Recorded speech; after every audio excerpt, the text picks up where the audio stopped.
Hi guys, and welcome to today's tutorial. In today's tutorial we're going to look at the chapter on settlement, and we're going to look at some of the important concepts that you need to know for this chapter on settlement. So, a few of the important concepts you need to know for settlements are the following. So a primate city, okay, and the primate city is a city that's population is at least twice the size of the next largest city in a country. So an example would be Dublin.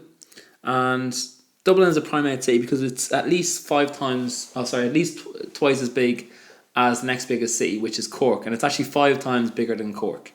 Now, it's not landmass; it's population. Okay, and the important thing you need to remember is not all countries have primate cities, because not all countries have a city, the biggest city that's twice as big as the second biggest city. Okay, so if there was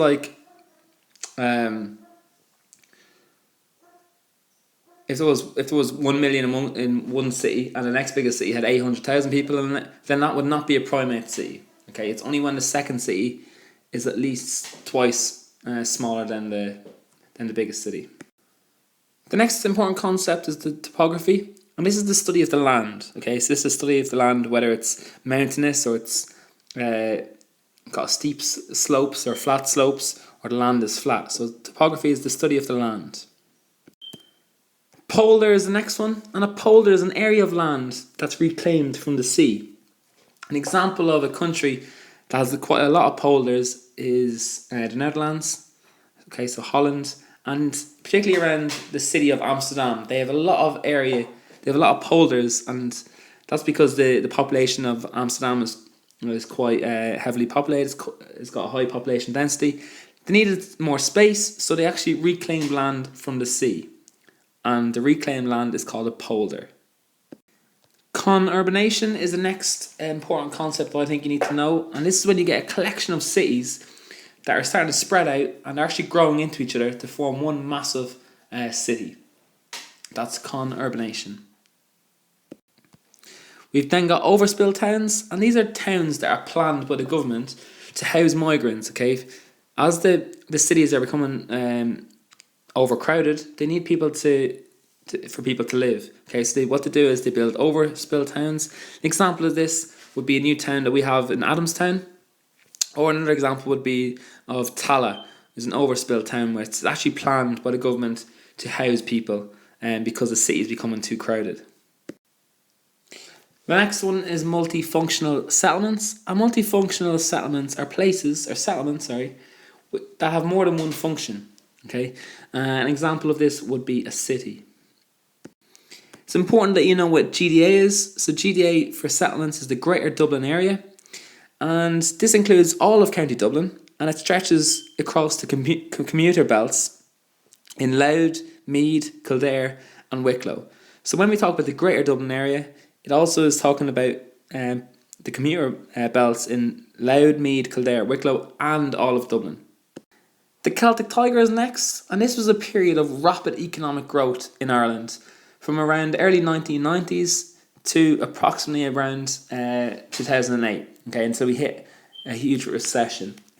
And this was known as the Celtic Tiger. So it was when we had huge and very fast economic growth in Ireland. The next one you need to know is the spin-off industries, and spin-off industries are industries and jobs that are created indirectly because of a result of industry locating in that area. So an example might be Intel locates in Leixlip, and because Intel is located in Leixlip, there's many spin-off jobs that is created. So things like companies that transport the raw materials, companies that take the raw material or the finished products and transport them out to be exported out of the country, and so on. So there's many jobs that are created indirectly because of Intel locating in Leixlip. The next one is the IDA, and the IDA stands for the Industrial Development Authority. And this is an agency that was set up by the government, and their whole objective is to try promote and develop industry within Ireland. One of the things that they've done is they've set the corporation tax at the lowest in Europe at 12.5%, and this has been a major factor in the success of the IDA attracting many multinational companies from in particular America into Ireland, such as Apple and Intel and other huge corporations. The National Spatial Strategy was an agency that was set up again by the government, and the reason why it was set up was in order to try develop other areas of Ireland and to stop and to counteract the growth of Dublin. So they tried to do this by developing other areas such as Cork, Limerick, Galway, and other areas of Ireland.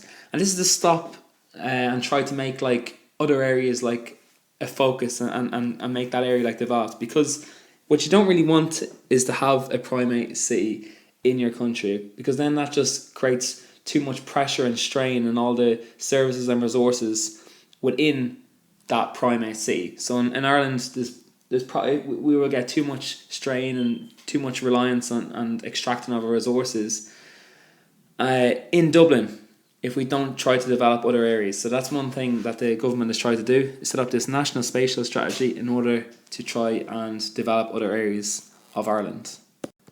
And the last important concept we're going to look at is the strategic radial corridors. And this is what the government has tried to do by developing the Dublin commuter belts. And they tried to do this by making better communication and transport links between Dublin and the commuter belts, such as the N7, where they've built the motorway connecting towns of Naas, Newbridge and Kildare. They've also done this on the N4, where they connected towns such as Lucan, Leixlip and Maynooth. And this is in order to try and develop areas that are in commuting distance to Dublin.